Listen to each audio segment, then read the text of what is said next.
What's up everyone and welcome back to the MMA Buzz. Paddy Pimblett has received a serious warning ahead of his upcoming clash with Justin Gaethje at UFC 324. Despite early betting lines placing Pimblett as the slight favorite to leave Las Vegas with an interim lightweight championship, not everyone is convinced he'll have an easy night. One of MMA's most respected coaches, Dean Thomas, recently weighed in on the matchup and shared why he believes Pimblett could be heading straight into the toughest test of his career. The UFC officially announced that Pimblett will face Justin Gaethje for the interim lightweight title on January 24th at the T-Mobile Arena. While many fans are divided over the decision to book an interim belt, the general expectation is that Pimblett's momentum and versatility will carry him to victory. But in a conversation with MMA Junkie, Thomas made it clear that he strongly favors Gaethje. According to Thomas, Gaethje still possesses the explosive power and relentless pressure that made him one of the most feared fighters in the division. He acknowledged Pimblett's craftiness and resilience, but argued that Gaethje's violence,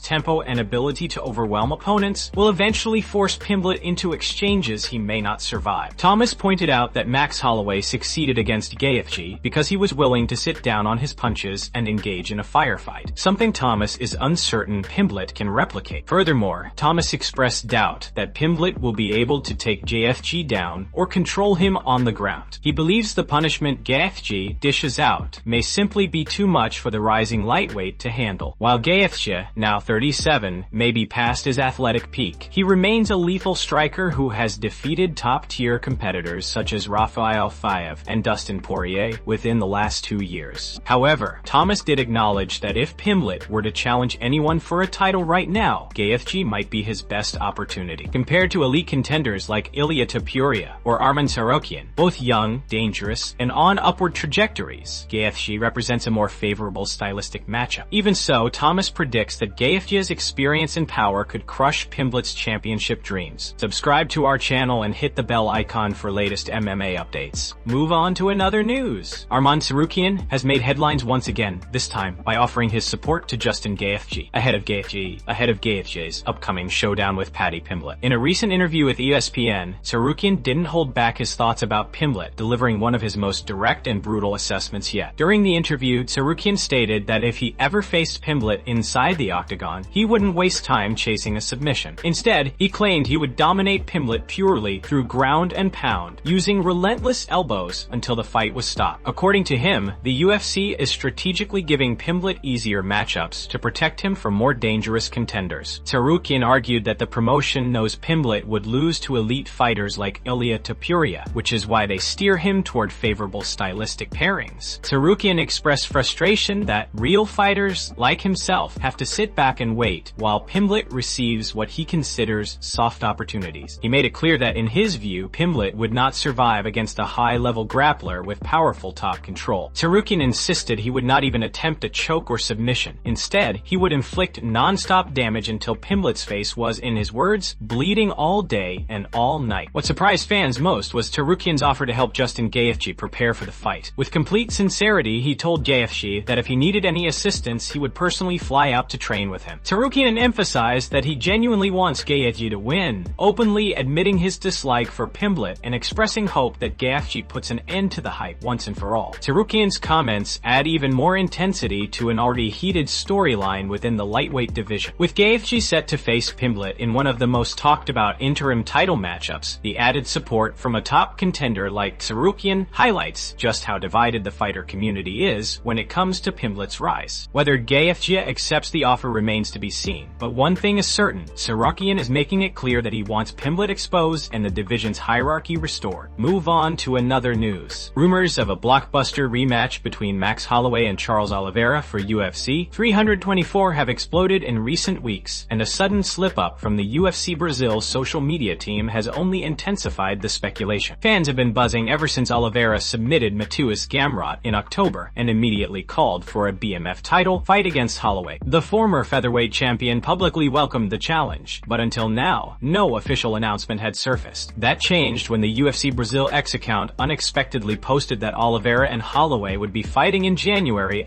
at UFC 324. The post was quickly deleted, but not before it spread across the MMA community, leading many to believe the long-awaited rematch was meant to be part of the January 24th event. UFC 324 is already expected to be a major card, the first big event to air on Paramount, with Dana White repeatedly promising a stacked lineup. Following the now-deleted post, respected MMA reporter Marcel Dorff stated on social media that Holloway vs. Oliveira was indeed targeted as the original headline. However, the UFC ultimately shifted direction and booked Justin Gaethje vs. Paddy Pimblett for the interim lightweight title instead. According to Dorff, the UFC Brazil account likely forgot to remove a scheduled promotional post after plans changed. Meanwhile, Holloway has been dropping hints about his future. He recently acknowledged the possibility of appearing on the UFC's highly anticipated White House card next summer, the organization's first ever event on the historic grounds. Holloway pointed out that he currently holds the only American championship belt, the BMF title, making him a prime candidate for the card. Still, he admitted he has mixed feelings. The event is rumored to have only around 5,000 seats on the lawn, with tens of thousands more watching from screens across the street. Holloway expressed concern that his family may not be able to attend, something that weighs heavily on him after years of having them close to the octagon. Despite that, Holloway emphasized he does not want to wait until June to fight again. He noted that the White House card is nearly a year away, and sitting out that long would leave him inactive far longer than he's comfortable with. He stressed that he is eager to return sooner, though he also acknowledged that in the unpredictable world of MMA, never say never. Move on to another news.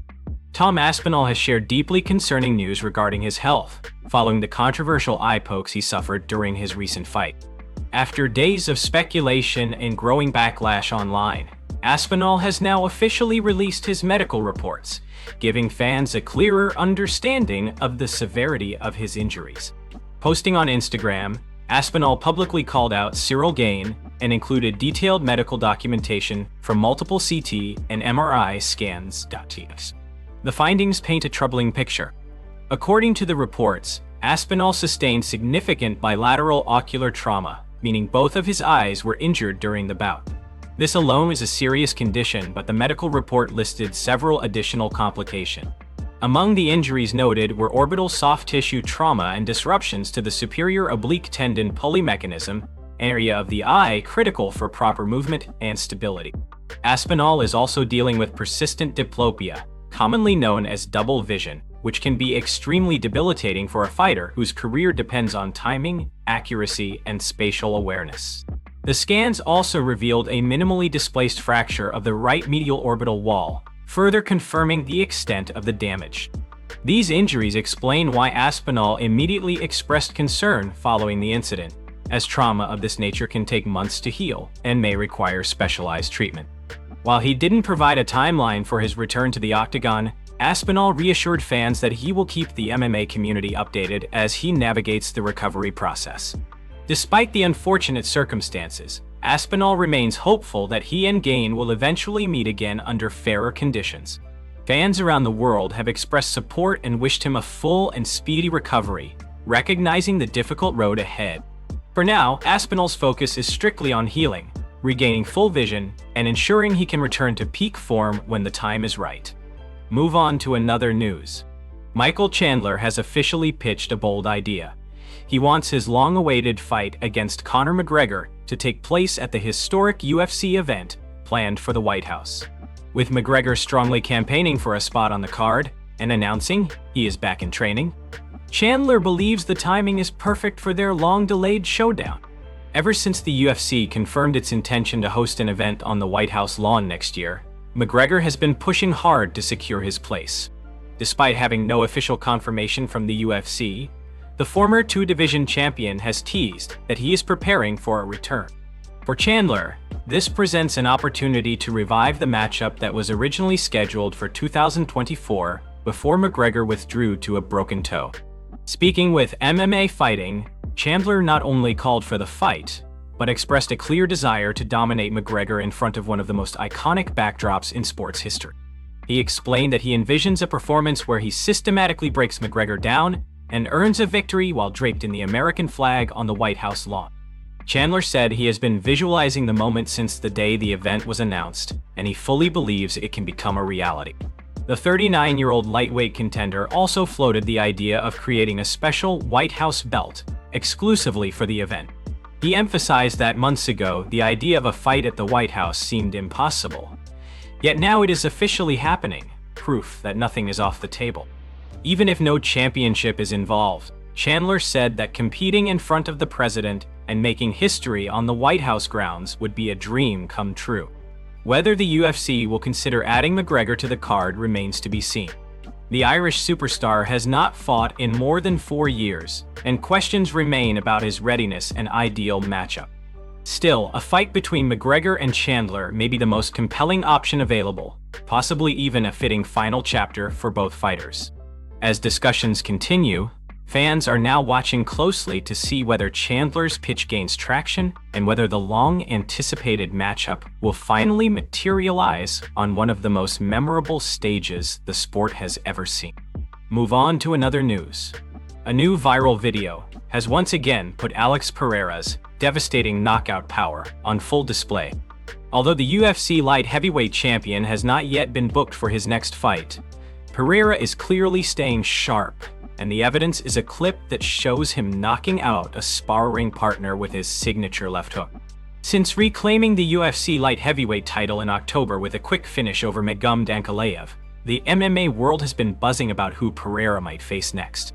Some believe Carlos Ulberg, one of the division's fastest-rising contenders, could be his next opponent.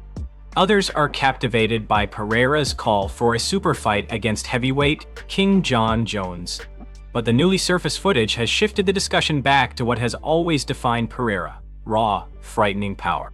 The viral clip shows Pereira calmly engaging in sparring before unleashing a clean, perfectly timed shot that sends his partner to the canvas.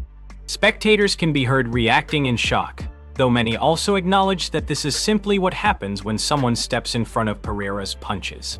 His timing, precision, and ability to generate force from seemingly nothing continue to make him one of the most dangerous strikers in combat sports. It remains unclear who exactly the sparring partner was or why the session escalated to the point where Pereira dusted him. Some early reports claim the individual's name is Neil, and that he challenged Pereira to a hard spar while training at a gym in Florida. As of now, the details are limited, but more information is expected to surface in the coming days as those present begin to share what led to the incident. Raw. For now, the clip has only added fuel to the ongoing debate about Pereira's future matchups. Whether it's a rising contender like Ulberg or a blockbuster showdown with John Jones, the champion continues to prove that his power remains as terrifying as ever. Fans and analysts alike will be watching closely to see who dares to stand in front of him next. Move on to another news. Ilia Topuria is receiving major backlash following his recent announcement that he would be stepping away from competition due to personal issues. What was initially seen as a break for family reasons has now sparked controversy across the MMA community. The criticism began after Topuria's brother posted a video showing the UFC champion celebrating, dancing, and appearing in good spirits. Soon after, Ilia himself tweeted at Paddy Pimblett, telling him to win his next fight, and even shared a video of a young kid who looked like Paddy. He wrote, "Paddy, win your next fight, hands up, chin down, and this dance is for you." These posts immediately ignited frustration among fans. Many argued that if Ilia is truly taking time off for personal matters, this behavior contradicts his public explanation. According to them, he should be focusing on resolving his issues rather than engaging in online taunts. The MMA community did not hold back. Some claimed he was clearly taking the divorce badly, while others said it looked like he was finding ways to avoid a fight with Arman Tsarukyan. Several fans pointed out that instead of criticizing active fighters, Ilia should worry about defending his belt. Comments poured in accusing him of sitting out, letting personal life interfere with his career, and using trash talk as a distraction. One fan wrote, "Bro, you don't get to make memes. Get back in the gym and get ready for Q2 2026. Another said, "We're getting an interim belt because this guy was heartbroken by his wife." Others mocked him for previously asking for privacy, but now spending time online trash-talking rivals. Many fans also mentioned that he seems more focused on Paddy Pimblett than on the top contenders in his own division. Accusations of Dana privilege surfaced, suggesting the UFC management is too lenient with him. Overall, what was meant to be a personal break has turned into a storm of criticism, with fans questioning his professionalism, mental state, and commitment as champion. The situation continues to evolve, and fight fans are eager to see whether Topuria will respond or return to training soon.